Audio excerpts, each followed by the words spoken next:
technology still takes into account social difficulties. So we've had to modify the order of passage of our speakers somewhat. In just a word, we're going to talk about what we mean by this subject.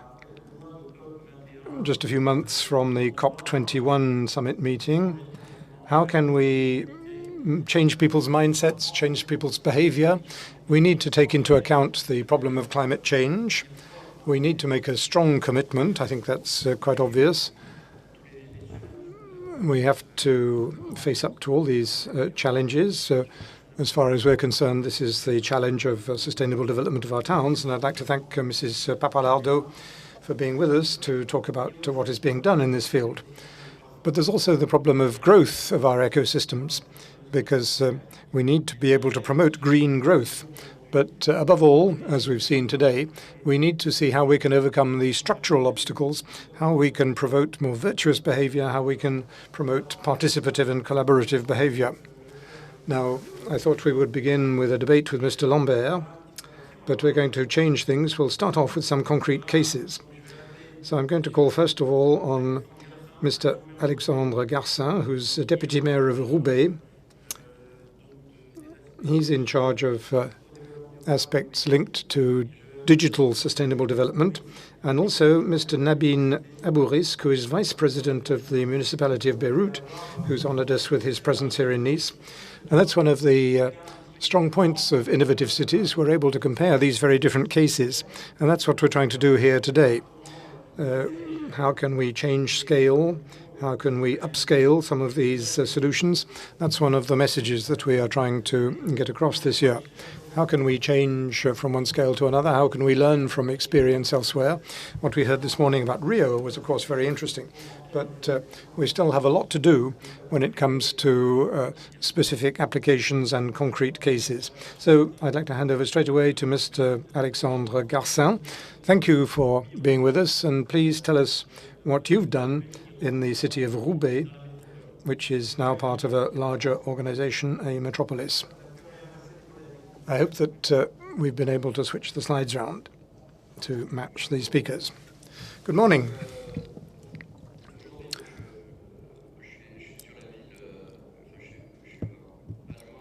I'm a Deputy Mayor responsible for digital technology and sustainable development. And in fact, these are two things which go very much together, which acquire new meaning when you put them together. Roubaix is a town in the north of France, which has a very strong historic past. It was an industrial town in the textile business in the last century. But of course, it suffered from the crisis of the textile industry in Europe. That's had many consequences, particularly in terms of unemployment. And today, we have problems of poverty to manage on the level of our city. But we believe that this difficulty can be transformed into an opportunity because it gives us the possibility of building a sustainable and digital city. The industrial past of our city is a constraint, but the crisis which we suffered from, now enables us to look ahead, to try to go much further. And we have developed a strategy based on the circular economy and the digital city. The circular economy, we have approached this from the zero waste point of view, copying some 100 towns in Italy.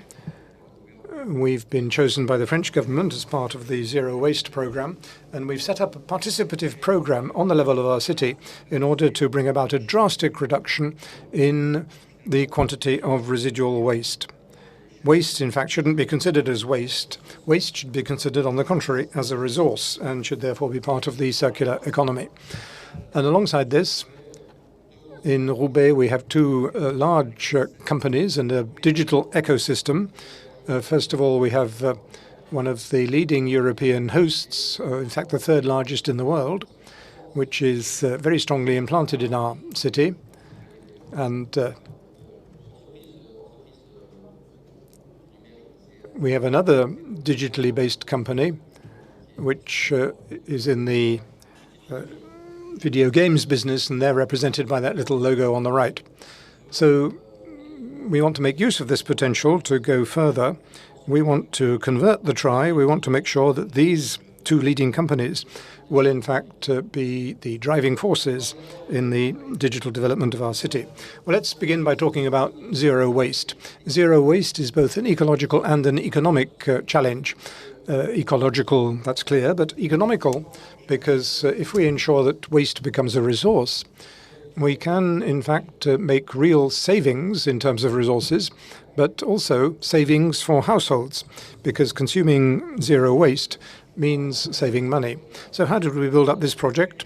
Well, we did it in a cross-cutting way. We took on board all the partners, citizens, public authorities, schools, associations, shops and companies. And we have specific actions for each of these targets, or for each of these partners, which enable us to go still further in this approach to the reduction of waste. And it's this cross-cutting approach which enables us to bring together supply and demand and to get concrete results in our city. Zero waste is possible. Today, we're at 240 kilos of residual waste per inhabitant per year. But there are cities in Italy which have gone much further. They're down to 50 kilograms per inhabitant per year. So we believe that we can reach that target or even go still further in the long run and get down to zero waste. In other words, the recycling of waste today, which is around 20 to 30% in our city, could reach 85, why not 95 or even 100% in the future. That at least is our vision, and that's the target that we've set ourselves in the long term for our city. Now, I said that we have concrete actions for each aspect, each participant. So let's look at this more precisely. For citizens, we've launched the challenge. We have 100 families who have committed to reducing their production of waste by 50% in a year. We're supporting them in this. We've organized workshops for them, workshops on sorting, on the use of compost, household without waste, and so on. All this in order to enable people to consume better. And there's already a visible result here, because people who up until now consumed normally and produced something like 250 kilograms of waste per year, per inhabitant, have already got down to 100 grams a week. For a couple, that means something like 10 kilograms per inhabitant per year. So the way of getting there is not easy in industrial terms. You have to work little stage by little stage, step by step, in order to change our ways of living. But it is perfectly feasible because, as I say, we've achieved concrete results. And this is a source of satisfaction for all of us. There are also economic results. The families which have accepted this challenge are today telling us that they are actually making economic savings. And that, of course, is a big source of satisfaction for us as politicians and administrators. We have actually improved the economic situation of our citizens. So we've set up this community of families. There's competition, there's emulation between them, but they also share their discoveries. And we've created a Facebook community too, in order to promote emulation. So we've created demand, and we're now working on supply. We have 50 shopkeepers who are working on this zero waste challenge. Once again, we have to work step by step. You can't change everything overnight. It wouldn't be possible to change things overnight. That wouldn't succeed. One needs to work gradually, create emulation, progressively set up new measures. And we can see that people are taking interesting initiatives, both at the level of the families and among the various shops and traders involved. There's a lot of feedback from the terrain. For example, a family which set up a waste bin for doubtful items. Not everybody knows how to sort. You may have doubts. And if you have a doubt about an item, you put it in the doubtful bin and you wait for another member of the family to come along and help you with the sort and put the waste in the right bin. Nobody thought of that before. But in concrete terms, it does correspond to a problem, a genuine demand. I can see some people nodding. That's a solution to a problem we all have. And then among the traders, too, there were some interesting initiatives. The book shopkeeper, for example, who had cardboard packages. Now those are used to create little strips of cardboard, and another trader who sells porcelain can now use that for packaging. Previously, they bought polystyrene packaging, but of course, polystyrene is not very environment friendly. So, little by little, step by step, working at ground level in the grassroots, we are creating this new circular economy with companies who have now come along to establish on our territory and who are offering solutions and resources for each of these approaches that we are adopting in our city. So as I say, this is genuinely a cross-cutting participative approach. And I'm sure that through this approach, which has been underway now for a bit over a year and some months, by the end of our term of office, we shall have achieved genuine concrete results. We fixed very ambitious targets, reducing the production of residual waste by 30% in 3 years and doubling the recycling rate at the end of 3 years. And I think we can manage that. And I believe that by the end of our term of office, we shall also manage to a level of 50 kilograms per inhabitant per year, just like some of our Italian models. And that's an approach that transforms everything. So in the long run, this is the plan. This is the circular economy. We have the inputs to the city, and these inputs of products generate waste. Some of that waste is going to be reused directly. Some of it is going to be recycled. Some of it is going to be transformed into compost. And in this approach, which applies to waste, but can also be applied to energy or to water, we can genuinely increase added value on the level of our territory. And we can have output flows which are not waste, but output in the form of products derived from the recycling of all these inputs. So I talked about this vision, the circular economy on the level of the city. But at the same time, in our city, we have a certain number of nuggets. We have these two companies, OVH and Okama. Okama is a company that is established in a former textile factory. So this is a way of transforming the city in very concrete terms, from the textile industry to the digital industry. That's good, that's excellent, but the aim now is to ensure that this digital industry will also provide input to an urban project, which is, again, an ambitious project. We've rolled it out in various different ways in terms of e-democracy. I don't want to go into too much detail here, but everybody understands what this means. There are examples in the exhibition space of projects of e-democracy or e-administration. Then there's another subject linked to teaching, education, to ensure that companies that are present on our territory will train people locally in order to offer them jobs in these companies in the future. Previously, there was a deconnection between the population of Roubaix and these leading companies which had come into the town. We want to re-establish that connection. And then we have an energy and smart city approach. There's nothing I can teach you about this. There are many things that already exist. We want to take full advantage of this, particularly with OVH, which has a large number of servers. We want to make sure that the energy which is inevitably created by these servers can be fully reused, and that we can be totally energy independent on the level of the city. There's also a commercial approach. We want to be able to implement applications, and also we want to make use of a card in order to encourage the local economy. And in the same way as we've created a circular economy for waste, we are trying to organize the reconquest, as it were, of local trading, of local shops. And that, of course, goes against the recent currents with the move towards e-commerce. And then finally, tourism. We would like to create the possibility of displaying, as it were, our town, allowing people to visit the town through virtual reality, as it was back in its historic past when the textile industry was still flourishing. So there's work to be done here on the image of the city.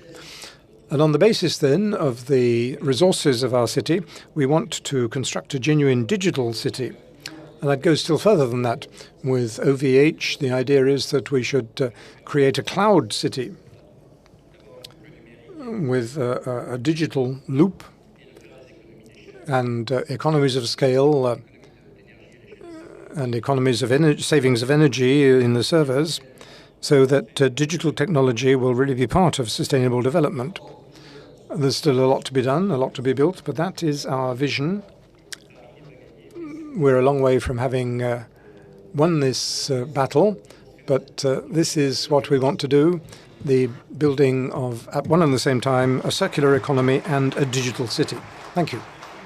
Thank you very much, Mr. Garcin. Those are the famous paving blocks, the cobbled streets of the Paris-Roubaix cycle race, which are, of course, an obstacle. So, Mr. Lambert has overcome some other obstacles and has finally managed to join us here this morning. Now I'd like to hand over to Mr. Abourizk. Thank you for the honor of your visit here. You're going to talk to us about a town which is very close to the hearts of many French people, that is Beirut. How do you envisage the use of these technologies? So, of course, you have other problems to deal with on an international level. So how do you intend to use these levers of energy saving and the circular economy?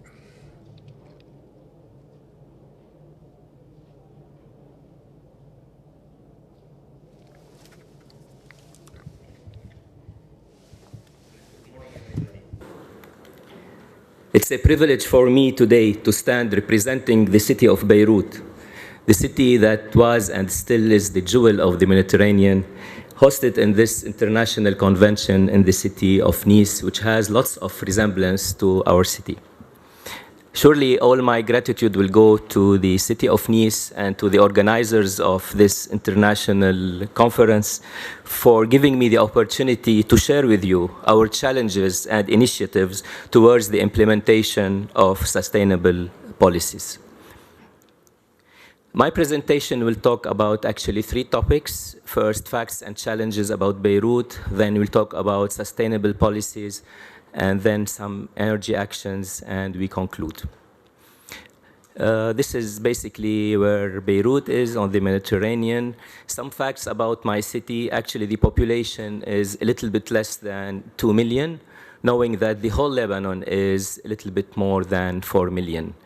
And the area of Beirut is 232 square kilometers with the density, with the high density of 8,000, around 400 inhabitants per square kilometers. The urbanization rate in Lebanon is 87.2%. Actually, we are facing some challenges. We are having a permanent unstable political situation. We have an absence, a complete absence of public transportation network, water shortage, lack of power production, and this led to excessive use of private generators. At the same time, we have very dynamic real estate sector, proliferation of high-rise buildings, and disappearance of cultural heritage. And again, this is an important challenge. All this led to the departure of the middle class to the outskirts. The municipality of Beirut, since it was elected 5 years ago now, started by forming a strategic planning committee from urban planners, architects, people representing the civil society to help in promoting some sustainable development policy. And the first thing was the creation of the Urban Observatory of Beirut, which will be hosted in a building which you see on the slide. This is a building which was torn down during the wartime, and the municipality of Beirut is rehabilitating this building to be a cultural center and to the museum of the city of Beirut and to include this Urban Observatory. One major project which we are dealing is the soft movements in Beirut. The aim of this project is to develop the soft modes to enhance bicycle and pedestrians in the city of Beirut and to elaborate standards and norms for this implementation, and surely to promote sustainable mobility and maintain a better quality of urban spaces. This is what Beirut looks like in the 1950s. And this is what Beirut is today. You can see the obstacles on most of the pedestrian passages. This is what Beirut is all about today. With the collaboration of Région Île-de-France, we have done a master plan for the whole city of Beirut to develop a soft-moving master plan, a plan de déplacement douce. And we'll show you some images. This is one of the major arteries in the city of Beirut, and this is how the artery will look like after the implementation of the project. Again, this is another street with the future look of this street. In order to be practical, we decided to make a pilot project regarding the soft moving, not to stay at the level of master planning. We have a major road, which is Rue de Damas, and this has a very symbolic image. During wartime, this was the green line between the two Beirutis. And now our intention and part of the reconciliation of the capital is to transform this major artery into a soft-moving project, linking the major green space of the city, which is the pine forest, Hirsch Beirut, into the downtown through all this Rue de Damas. And you can see this is what this Rue de Damas looks today, and this is the intention of the project, is to increase the green spaces, is to provide a dedicated lane for bicycles and pedestrians, maintain vehicular circulation, but with less width of the streets, and to interact between the neighborhood on both sides of this network. This is again a view of part of this street, and this is how it will look like. You can see the pedestrian tracks and the trees and the landscaping. This project is now, the design is being finished, and we will tender very soon the execution of this project, and we expect in a few months the execution will start. Some of our actions regarding this issue, I'm going to talk about two projects. The first one is the Beirut River Solar Snake. Actually, this project will consist of the installation of 10 megawatts of energy to support Électricité du Liban. The first phase will install a photovoltaic farm across 30 meters of the Beirut River. And this started and should be finished very soon. The photovoltaic farm will feature a fully suspended design with no obstruction to the river, offering a capacity of 1.08 megawatts. The Lebanese Ministry of Energy and Water is funding this project, actually. And now if you visit the city, you can see that part of the river already has, you can see the installations. The other very important project I would like to talk about is the Eco District project in the area Mdawar. Actually, Mdawar is an area which is an industrial zone. It's close to the port. It's an extension to the city of Beirut. It has always looked at as the backyard of the city. It has warehouses, it has slaughterhouse, it has industrial buildings. And our aim is to transform this part of the city into an eco-district. And the reorganization of this Mdawar area has started. And with the collaboration with the Lebanese universities, we're calling for a competition between the departments of urban planning and architecture to design this eco-district, revealing all the potentials that we might have in this particular land. The competition is undergoing, and I think this will change the face of that city, of that part of the city, into a district which will be a mixed use. It will be based on cultural aspects, residential, environmental, academic, and hopefully this will be the extension of the city of Beirut in the near future. As a conclusion, Lebanon crosses a critical phase in its history, which makes it difficult to draw effective public policies. We know that sustainable policies need political and security stability, which is not the case nowadays. The municipality of Beirut constantly building partnership with the private sector and universities to implement projects that falls within the framework of sustainable development. And thank you.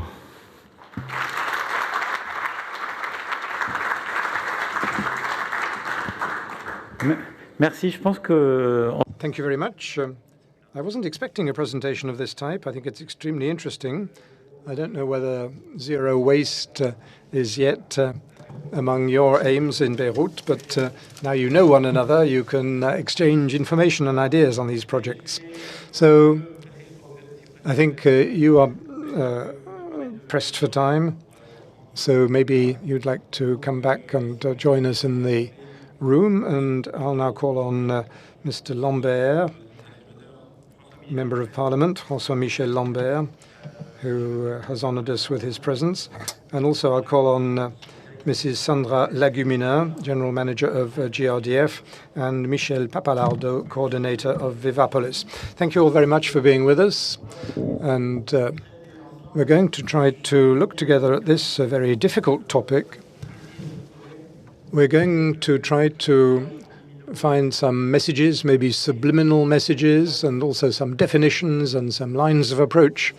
Maybe, I don't know, one can always hope, maybe we can find some ideas for COP21, which is upcoming in France, and which will have a structural impact, particularly at the moment when we're developing plans for France's industrial future and policies of sustainable development. Maybe we'll come back to that later on in the question session.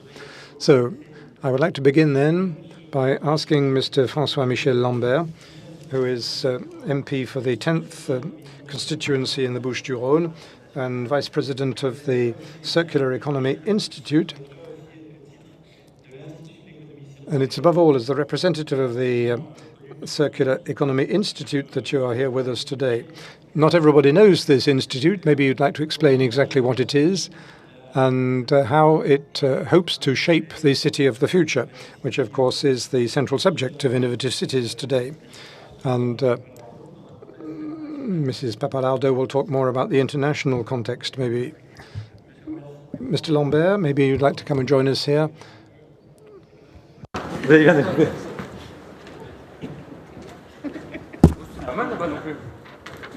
reviendrai, je vous rassure. D'accord, parce que j'étais bien entouré. Je suis très content de... I'm very pleased to give this presentation today. It was a bit complicated to get here, and we appreciate cities with lots of pedestrian areas between the airport and the city centre. So congratulations to those in charge of Nice who enabled me to walk quite easily from the airport here. Having said this, the Institute for a Circular Economy was founded just over 2 or 2.5 years ago with various partners, and I would like to mention in particular our historic partner, who will be taking the floor a bit later on. We have big companies, smaller size companies, local governments, NGOs, political entities, and management schools. What is the purpose? The aim is to highlight the circular economy as a policy for changing our model. That was what we wanted to do to start with, lobbying. We were fairly successful. The term circular economy is now in Le Petit Robert and Petit Larousse, the reference dictionaries in France. Circular economy is referred to in the law on energy transition. It's the title of one of the main chapters in this law. G7, just over a week ago,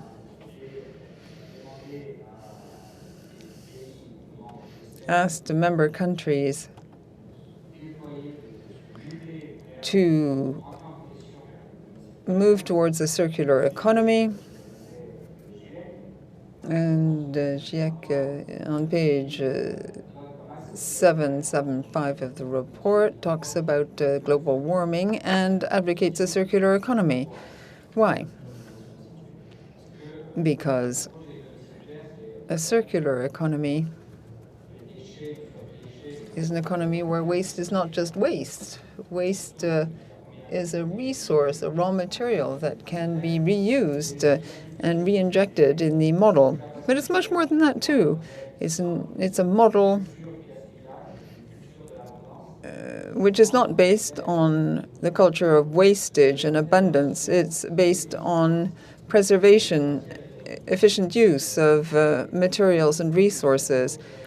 This is the economy we've always had since the human race came into existence. The idea is not to waste resources, to use resources in an economical fashion. What we try to do is to promote this, but it's not sufficient. The idea is to move on to an approach where people work together in workshops, think tanks, the idea being to act in various areas, waste functionalities, port facilities, industrial ecology, and taxation as well. 2.5 years down the road, we have written part of a white paper that will be published next year and is designed to be highly operational. This white paper will explain all the changes in approach and business model and governance of territories that will be required in order to take full stock of the circular economy, efficient use of resources, and while creating values, monetary value, social value, and very positive value in terms of environmental impact. The Institute also wants to be very practical and pragmatic. Of course, we focus a bit more on industrial areas than urban areas, but the approach can be rolled out in both. I apologize to the Deputy Mayor of Roubaix. I only heard the end of his statement, but I have the impression that he had this kind of approach too. That is, industrial and territorial policies are necessary. With ADEM, in 2 territories and 600 enterprises, we'll be testing a new kind of participative, collaborative culture. We will swap information on flows in a given area, which will be in an industrial area. As I said, this will be done in 4 regions: Aquitaine, Bretagne, Côte-Normandie, and Rhône-Alpes. In these 4 regions, there will be a deployment plan over 2 years. The idea is to foster meetings between all the players concerned in order to give rise to opportunities and exchanges of flows. Of course, what we're talking about is flows of heat or cold. And then, following that, what we have noted is that there are further exchanges involving solid matter that can be organized. Strangely enough, players in a given territory don't speak to each other much and haven't seen the kind of opportunities that could be seized, or aren't familiar enough with what their neighbor does, and hence don't realize that if they change their process, instead of producing waste, they could have a sort of a byproduct that could be used as a source of energy by the neighbor. Let me give you an example. In Fos, the port area, a couple of companies that have been there for about 40 years have decided to focus on energy and to share the energy from the incinerator. This energy can be used by chemical industries. There are 2 chemical industries. One makes acid at 28 degrees, and the chemical plant imports acid at 31 degrees. So the former can turn this byproduct the 28-degree acid into a 31-degree acid. I've always been bad at chemistry, says the speaker. I apologize. It's just an illustration. And now they built 2 tanks to store this acid and deliver it to the plant that's 200 meters away, which formerly imported acid from an entity 200 kilometers away. So this is a good example of exchanges and a collaborative work. What the Institute also does is to have a collaborative platform. In fact, it will become operational in the fall. This collaborative platform on the internet will present 50 projects, actions taken in the area of the circular economy in very different fields. The idea is optimal use and preservation of resources in an industrial context, in an urban context, in terms of eco-design or what have you. These 50, there are 50 examples on the platform. The idea is to foster collaborative work. As of the fall, there will be this internet platform, therefore, where collective intelligence can be pooled. We also focus on a territorial approach.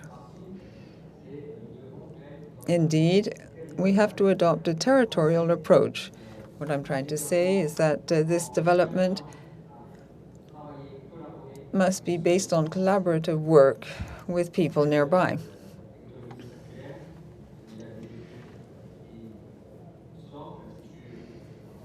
The Institute in France is consolidating this idea of circular economy. We think that 450,000 jobs can be created. Why? Because the circular economy will need labor.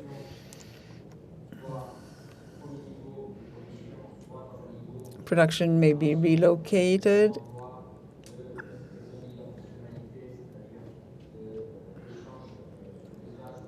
There may be exchanges of uses, but not necessarily goods or merchandise.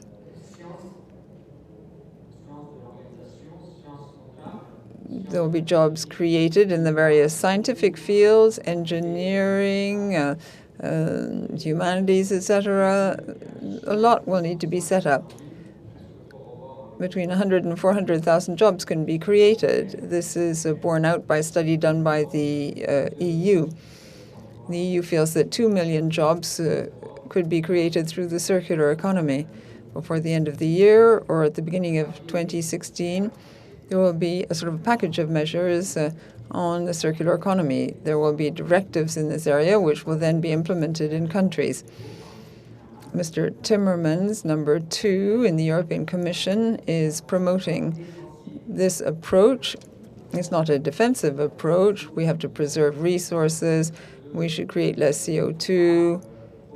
We shouldn't pollute through wastage. Rather, his attitude is far more proactive. Let's change our development model. Let's make Europe the continent which is rolling this approach out fastest, that is, the circular economy. Thank you.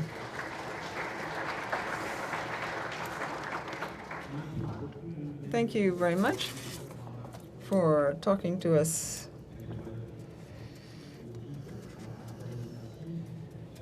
about the circular economy and the administrative and political approach there too. Sandra Lagumina, you are General Manager at GrDF, which has a huge gas network or gas grid throughout the country. We're keenly interested on your vision of things. I think in the past you were on the technical committee of the National Assembly. You're familiar with the workings of the Assembly. When you organize a conference, people often say, well, where are the MPs so that we can pass our message on to the politicians? I'm very happy to deliver my messages, and particularly to François-Michel Lambert. I was deeply struck by something which looks simple. You have to speak to, people have to speak to each other in order to create a circular economy. What does that mean for us in our daily activities? And that's another thing that impressed me in what I heard this morning. People need to talk together, of course, but thanks to digital technologies, you can exchange information, data. We have all sorts of tools which enable us to meet otherwise than by congregating in a given space. What's GrDF? GrDF is in charge of gas distribution in France. We have 200,000 kilometers of pipe. That's a lot.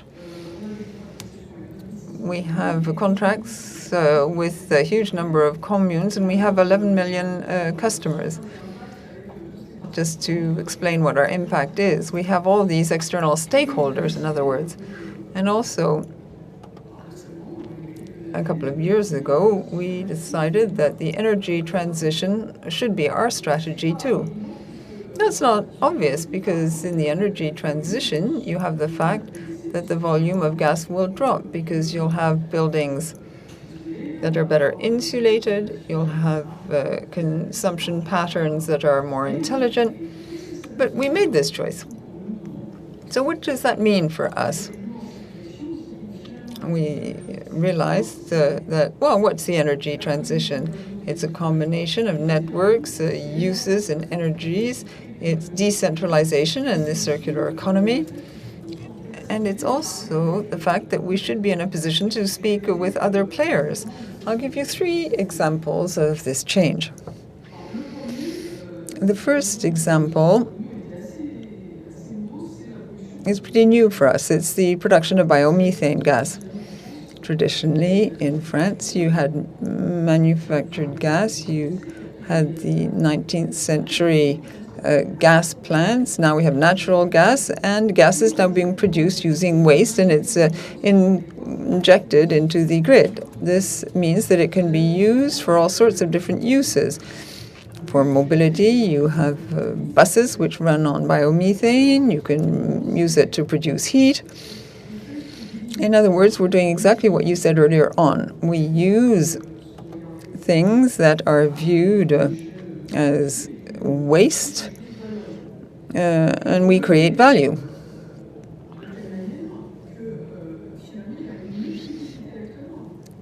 There are all sorts of players who must necessarily work together in order to do this kind of thing. The first player is the farmer. The farmers have agricultural waste, which can be used to make methane. You have the MPs which provide authorizations to do so.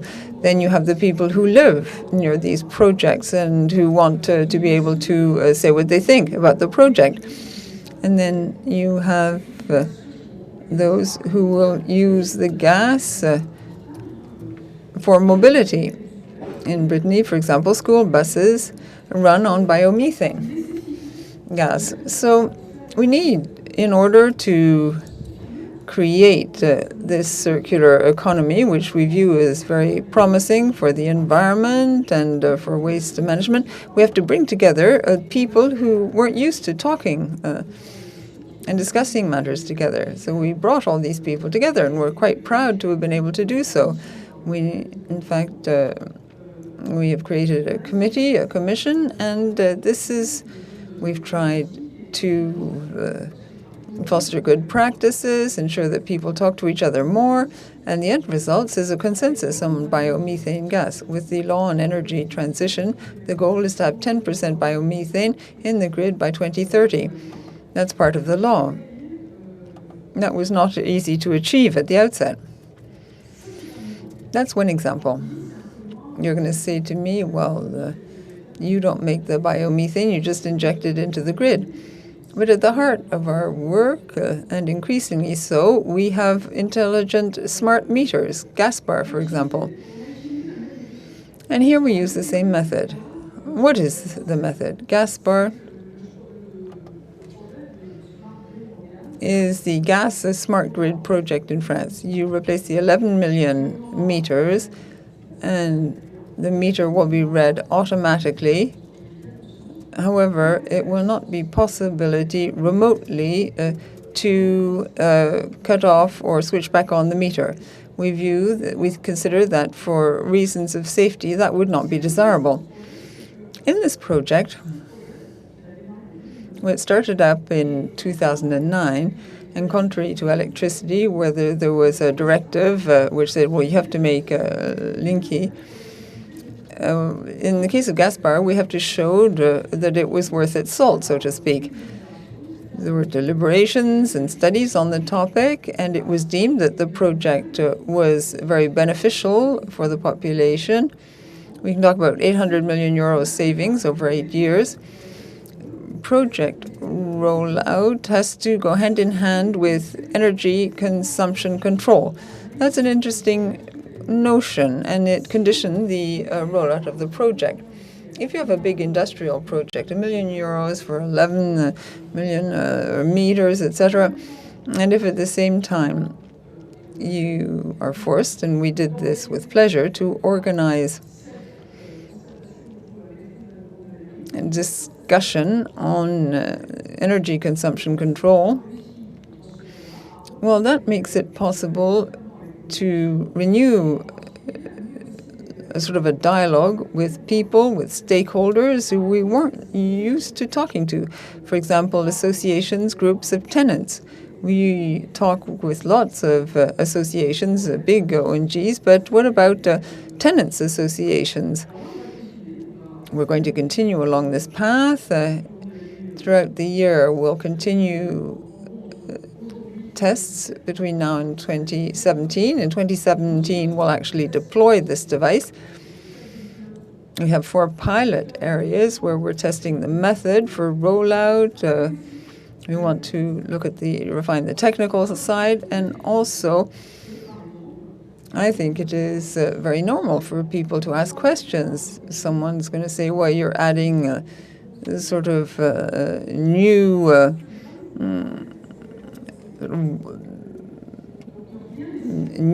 electromagnetic waves or what have you. And this is important to explain to people. And these are important projects for local government, too. This is my second example. This is Gaspar.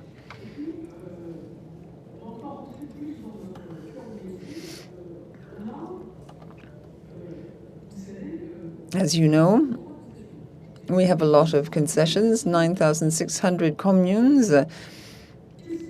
And what do people in the commune say to us? They tend to say, well, you provide you're a public utility, you have a lot of information, your grid belongs to us. I want lots of information. We have a network which was set up on an industrial scale. We have major safety constraints and so on and so forth. So we thought, well, is it beneficial or not to open up all this in terms of data? Well, we did like what we did with biomethane. We got all the stakeholders to sit down around a table together. You can see them in this picture, in this photo. We have all the associations of users and the usual entities.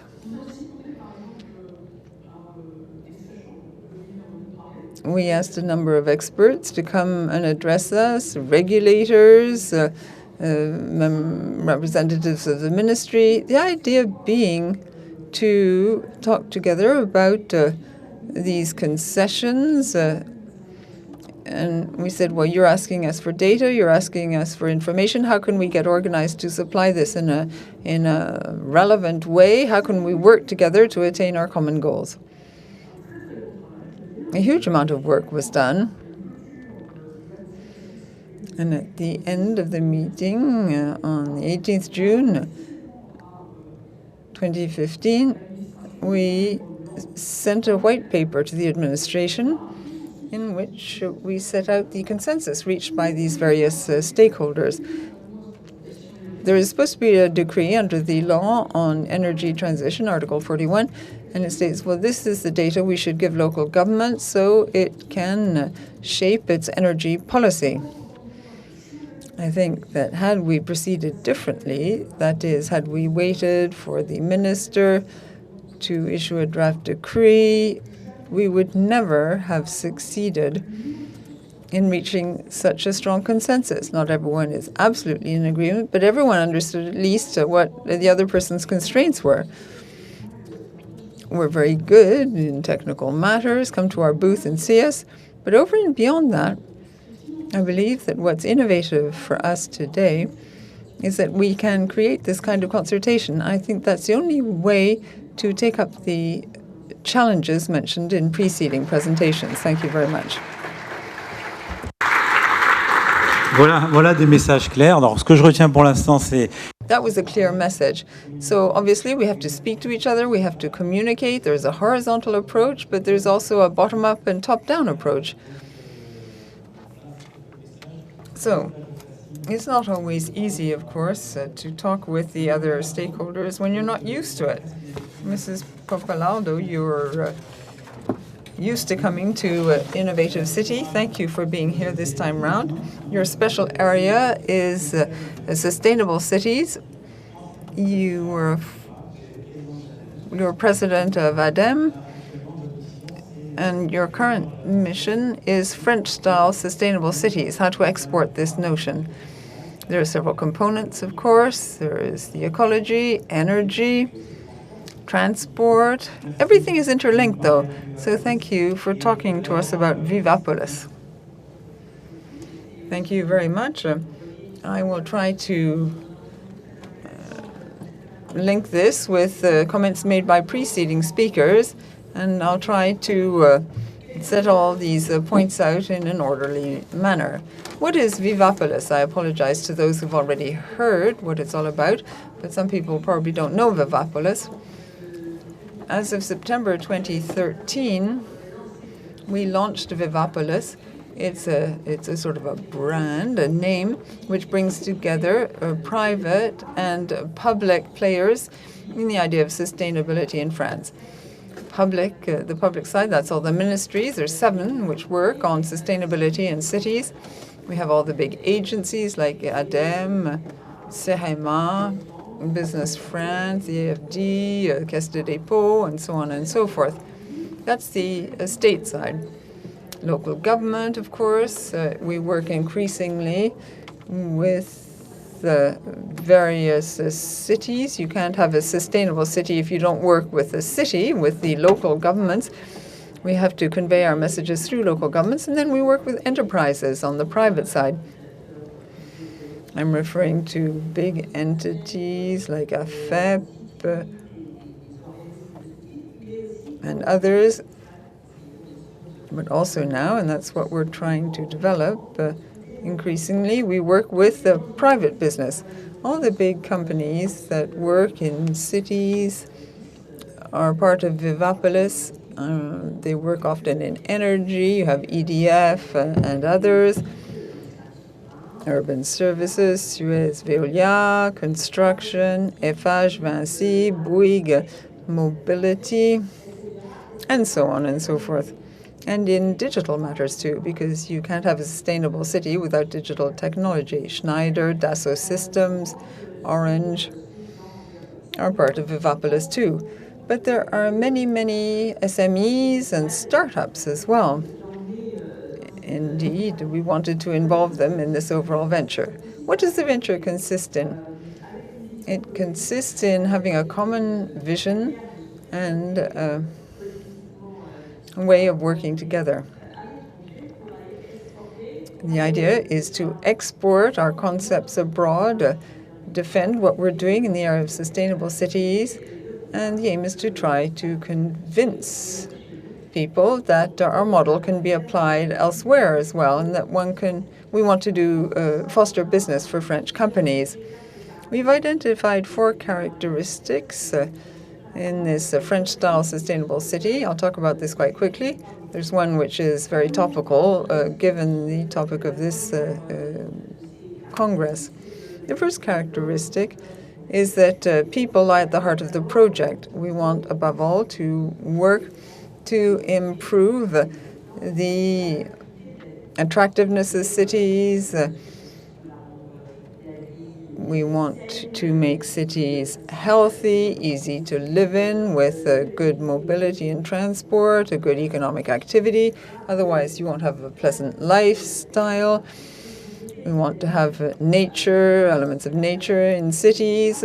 We want to create this sustainable city, the idea being to improve, in fact, the lifestyle of inhabitants. That's the first characteristic. Second, living conditions have to be as best as possible, but we also have to achieve optimal performance. Optimal performance when it comes to the use of natural resources.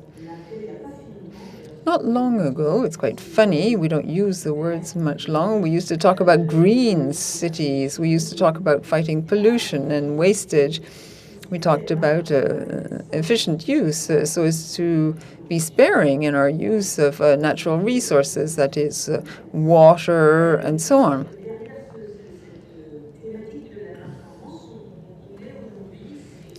So we talk about performance, and this is something that's changed in the way we've been working on cities. We also add the word digital, integration.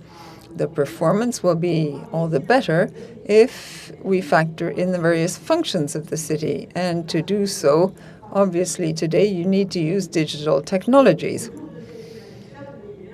As you can see, it goes without saying, we are referring to the circular economy. The green smart city must achieve optimal performance and be highly competitive. There are 4 characteristics. The last 2 are easy. You want to have strong, cross-cutting, participative governance, otherwise you'll never achieve the first 2 goals. And then the last characteristic is even more simple. There is no standard model.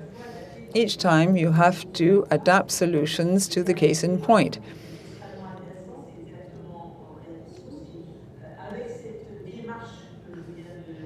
Given the procedure I've just spelt out, how can one find the best solution? Roubaix made a strategic choice, for example, as you saw, circular economy and textiles plus digital technologies. Each city has to find its own solutions that match the context. That's what we try to do every time we go to a different country with a different climate, a different culture, a different religion, a different history. You have to adapt. This is very important. And this is something that's well understood by the people who we address. So those are the 4 characteristics: performance, efficiency, adaptation. What about the circular economy? That lies at the heart of this second characteristic, that is performance. The circular economy is a way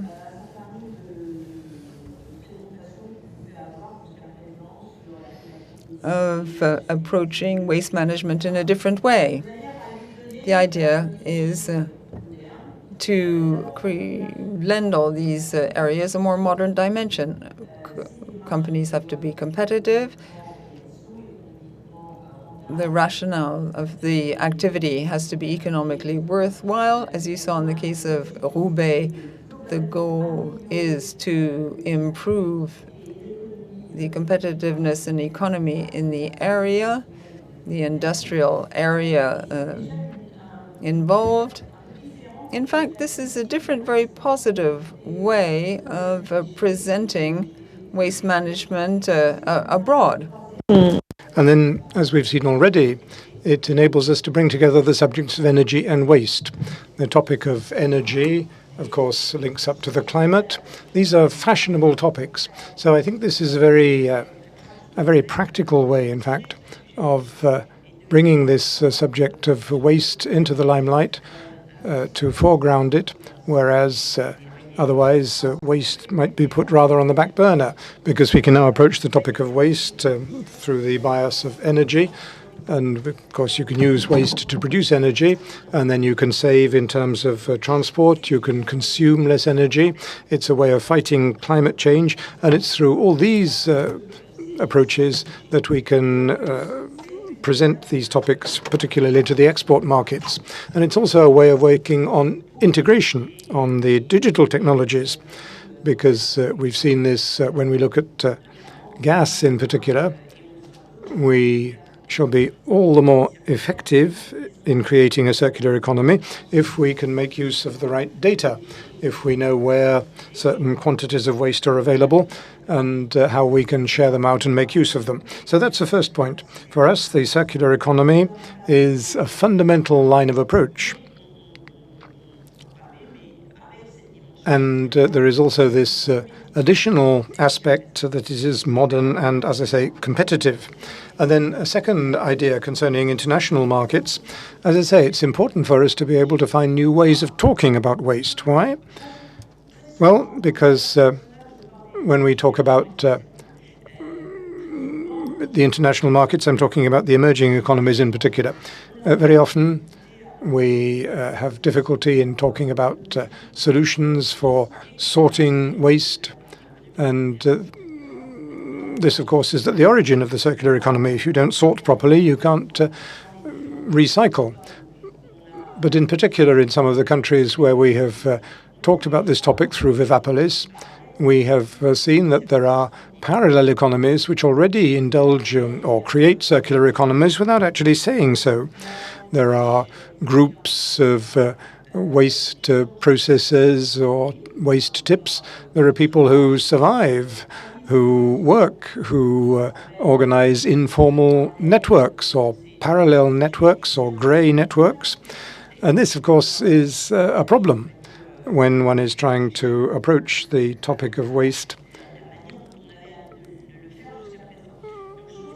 as we've tried to do so far. So when we come back to this, when we talk about the circular economy and the treatment of waste in a certain number of countries, we need to adopt this new approach. This makes the dialogue easier. That, of course, doesn't mean that we don't have to look at solutions which are properly adapted to this parallel economy. We need to take it into account, while at the same time trying to set up something which is less parallel and more competitive. And then there are questions of governance, too. We work with national governments, but very often it's at regional level or at the level of cities that the authority is actually situated. Sometimes cities have legal responsibility, but they don't possess the necessary resources and skills to handle waste management properly. These are questions that I've tried to deal with. This has been very difficult. I've talked with our Moroccan colleagues, for example.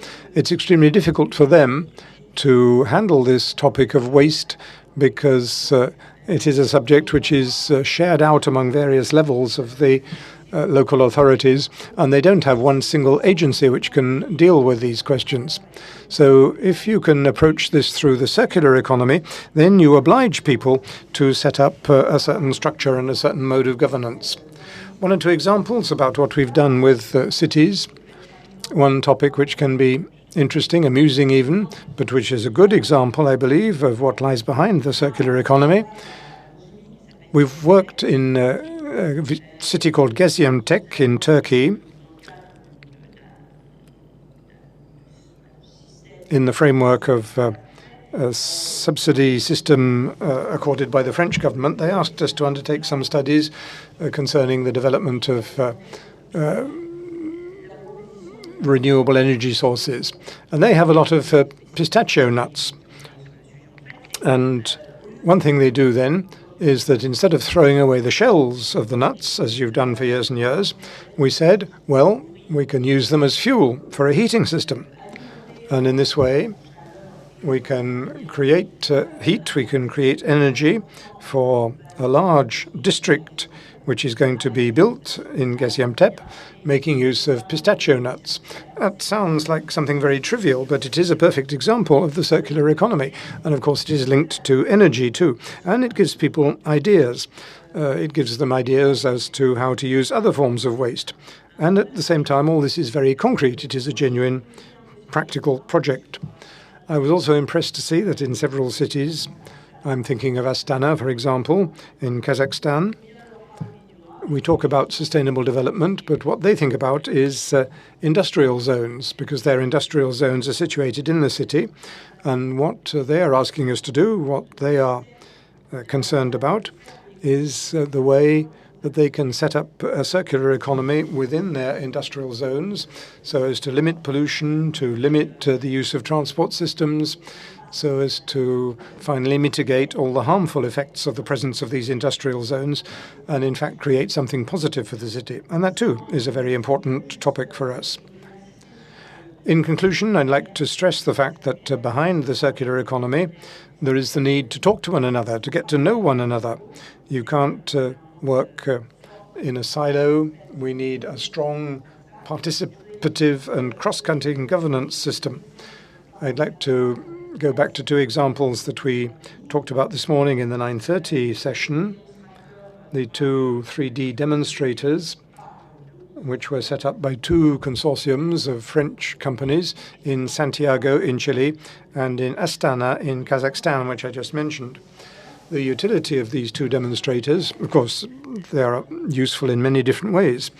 In particular, they can show what we in France can do to deal with some very concrete situations in these two very different towns. But this morning we stressed the fact that the 3D demonstrators made it possible for the various departments in the cities to see what other departments in the same city were doing. And we saw through those two demonstrators that the various different municipal departments were dealing with the problems that were quite similar because they had similar causes. In the case of Santiago, for example, it's the presence of the motorway that cuts through the city. And the consequences of the fact that the city was split in two by this road and the impact on the management of water, management of waste, mobility, and so on. The fact that all this was portrayed in 3D meant that some of these departments, which previously didn't talk to one another, didn't exchange information, they suddenly realized that, in fact, they were dealing with problems which all came from the same cause. Their problems maybe were different, but perhaps they should get together to treat the cause. And that's what we propose in the demonstrator. So this gives them the motivation to get together, and they get into the habit of working together. And all this is made possible by the fact that digital technology and the demonstrator makes information available. In Astana, we saw exactly the same thing. Municipal departments which were working in separate compartments, but which suddenly discovered a coherent, integrated, joint vision of their city. And that obviously is essential if we want to ensure that projects should be properly thought out and should be global and integrative. If you want to set up a global project, you need to share a joint understanding of the issues involved. That's essential between municipal departments, and I think we tend to underestimate the problems that exist in all towns on this level. And this joint understanding is also necessary when you come to explaining the project and the implications of the project to the citizens. So this is what I've understood from our debate. This is what I can say about our experience of this subject, the circular economy and communication through digital technology, which is in fact at the heart of most of the projects that we work on. Thank you very much. I can assure you that the ecosystem here in Innovative City is at your service to export all that you want to say about innovative cities and digital technology, and particularly French technology. I think that's important. It's important to remind us of these points. And concerning waste, I've learned that we can make use of recycled pistachio nutshells. That's interesting when we're just a few minutes away from our pre-lunch aperitif. A question for Mr. Lambert. You held the second assizes of the circular economy recently in the French Parliament. Did any interesting trends emerge? Are there any underlying movements that we could mention that could be useful to us, following on from the exchanges we've had here?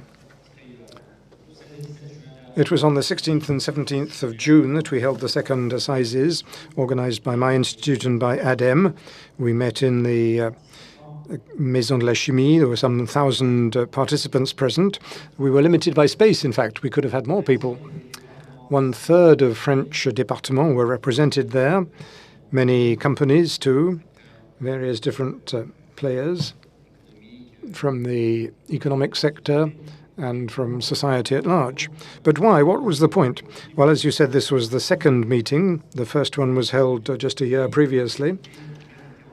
And in the first meeting, we put forward the idea that we needed to move towards a circular economy. At this second meeting, we noted that, in fact, progress was being made very rapidly. On the level of local authorities, there was Bordeaux, Paris, and whole regions, the Aquitaine region, Provence-Alpes-Côte d'Azur region. They were all moving towards a change which was heading in the direction of the circular economy. In Paris in September, there's going to be a 3-day meeting to launch a strategy for the mutation of the city so that the city can become a world model for the circular economy in terms of the recycling of waste, but also in other fields too. For example, the increase in the lifetime of products and services, the provision of new resources and services, different ways of conceiving and designing products, and why not products that would be everlasting. So to sum things up quickly, these assizes, I think, reflected in concrete terms the new approach to the circular economy. Many people, in fact, were already engaged in the circular economy without realizing it. When the Institute was founded, the circular economy already existed. The circular economy, in fact, goes back into the mists of history. We've always had problems with resources and access to resources. Humankind has always had to pay attention to wastage, has always had to try to preserve things, to hand things down, to share things. There's always been a concern to make efficient use of the resources that were available. The Industrial Revolution created a rupture in this, but it is nevertheless something which has its roots deeply in French society and in other societies too. Now, obviously, we're not going to put the clock back. On the contrary, what we want to do is to make use of technological and scientific revolutions in order to make use of new models. We can now imagine and conceive very complex models. For example, there was the notion of a product passport, which was presented to me 2 years ago in Denmark. That seemed to me to be a good but not very practical idea. But before the end of this year, we shall be able to monitor the use of products in this way, to trace the whole of their industrial lifetime, and to see just how we can recycle them or recover the raw materials from them.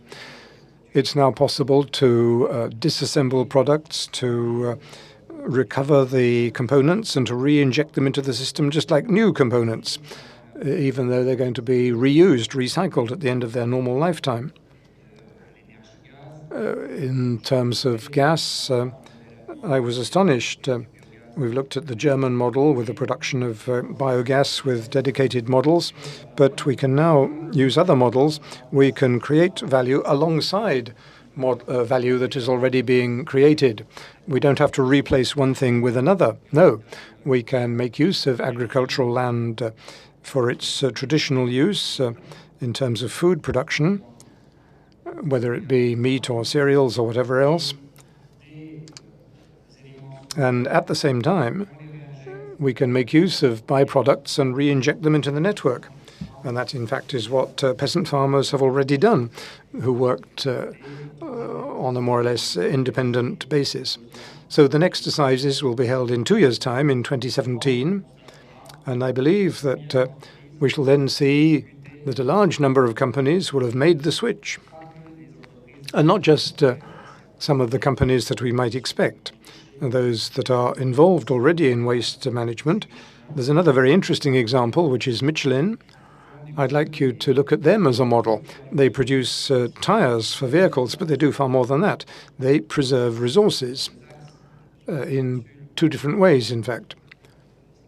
The first approach is that they look for new economic margins, but secondly, They look at the market for industrial vehicles, for example, and they find that there are 10 million producers. If you want to collect raw materials to recycle, you're dealing with 10 million sources. If tires worked out or wore out very quickly and had to be recycled very quickly, there would be problems. But in fact, tires now last 3 times longer than they used to, and they can be recovered, regenerated, and shortly it's the raw material derived from old tires that will be used for new tires, although technically this is very difficult. But this is now what is actually happening. And this has one single impact, one single effect. And it's not politicians who bring this about or who inscribe it in laws. It's simply that when you look ahead, you can see that we're going to be short of resources. There will be problems either of access to resources or of cost, or questions of taxes that need to be paid for the use of resources. So we need to move away from a model based on the wastage of resources. We need to move towards a new model based on the preservation of resources, and in this way we can preserve our future and even create new opportunities. So the role of politicians is to make sure that this can happen, to accelerate the movement, to remove the obstacles, and above all to create synergies between the various different players involved. That's one of the big issues for us in the future as politicians. Thank you very much. We need, I think, sometimes to go back to basics, because in this type of field, in this area, you need to be very didactic, you need to be very informative. Yes, of course, we must participate, we must communicate. We need to talk about the participative economy. We need to explain what it is. Once we've explained, this may encourage people to actually become part of all this movement. But at the same time, we need to create new skills. I'm interested, for example, in smart grids, but we know that there is training in smart grids. We need to train people so that they can understand these new types of program and new types of behavior. Now, what's our vision in all this? It requires, as I say, an educational, a didactic approach. Mrs. Pappalardo stressed the human aspect here. It's men and women who are involved. I'm thinking out loud here, but we can hand over to Mrs. Pappalardo too, maybe. Yes, you've got me out of a hole here.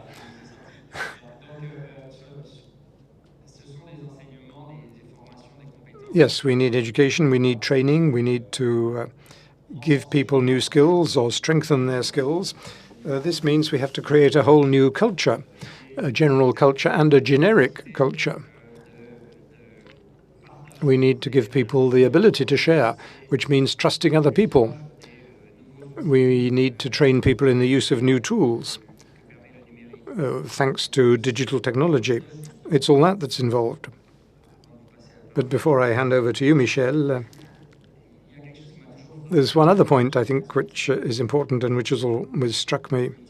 I'm a politician, so I had a campaign office which was situated in a little village house in Garcin, where sometimes in winter the temperature goes down to -10 or -12 degrees.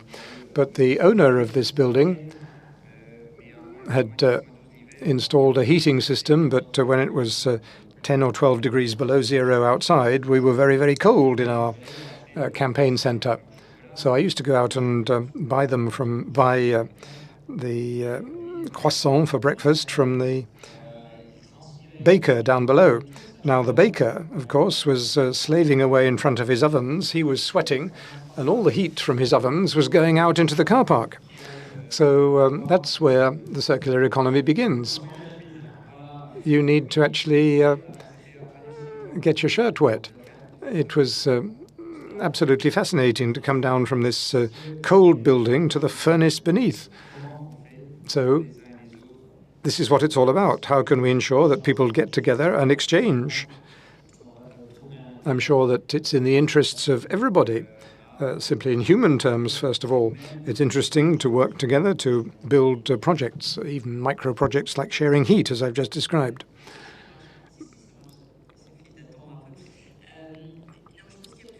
I think that there are several aspects to the question you raised there. Naturally, we need new rules to govern the production of the services we need to ensure that we can manage these complex data.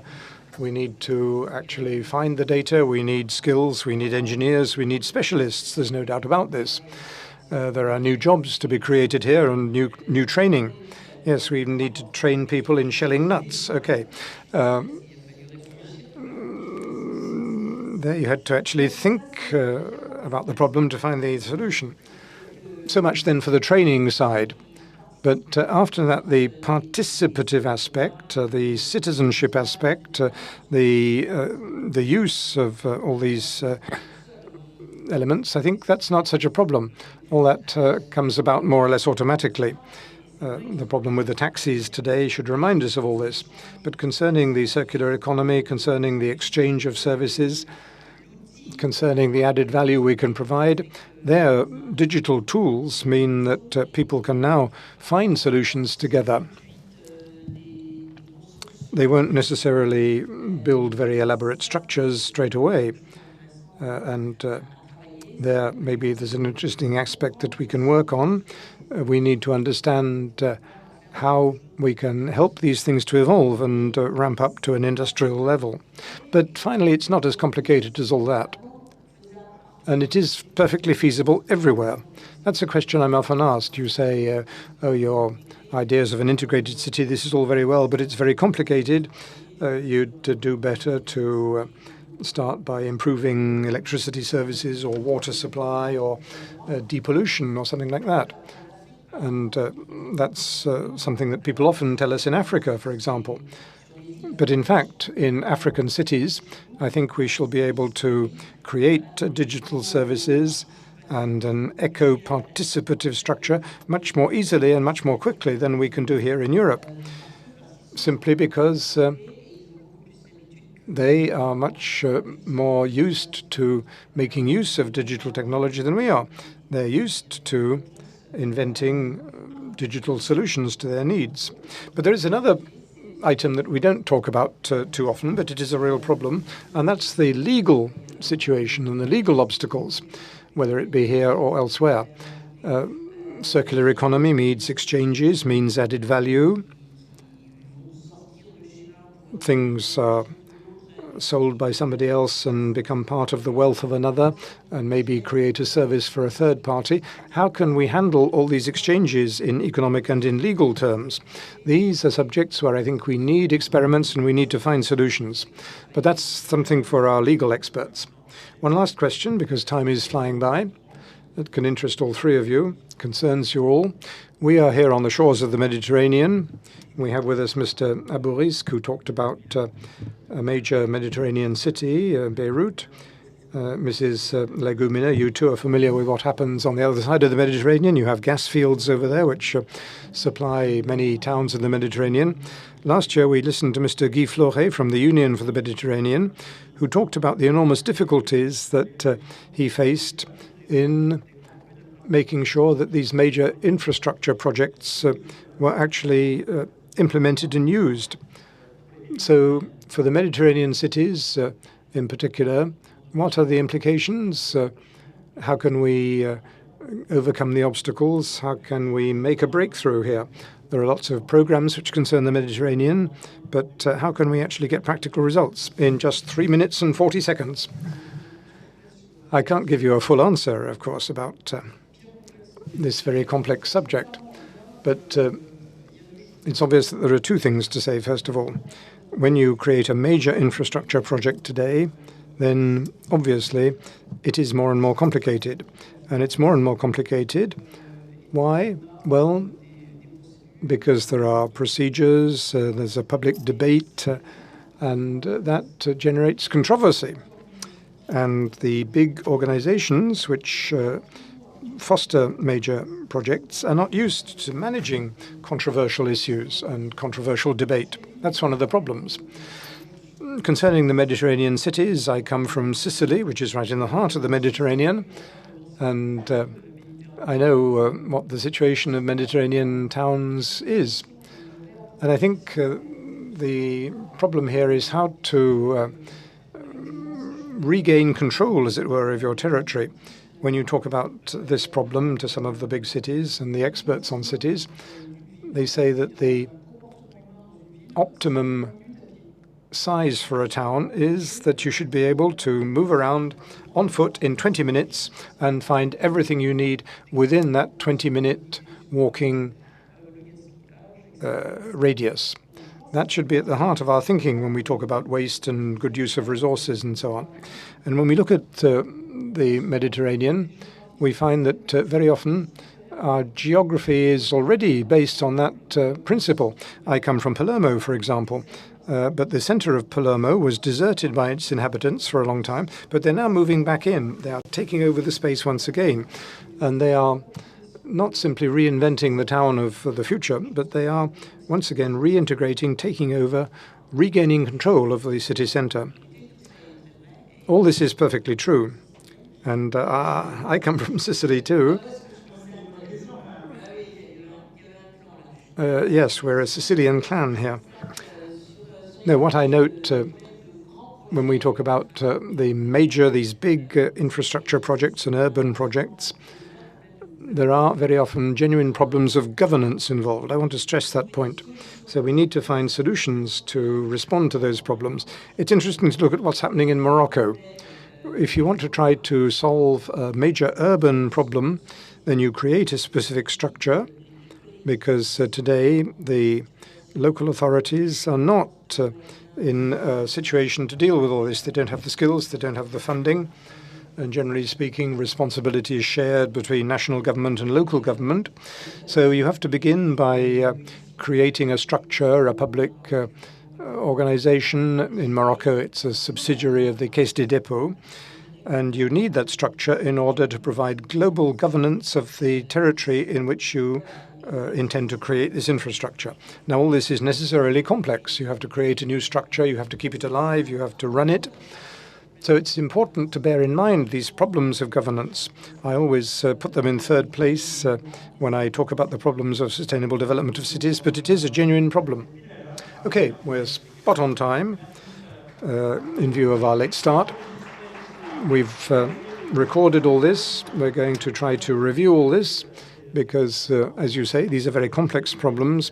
So we shall try to analyze all this and maybe draw out some lessons, if not for COP21, then at least for the next edition of Innovative Cities.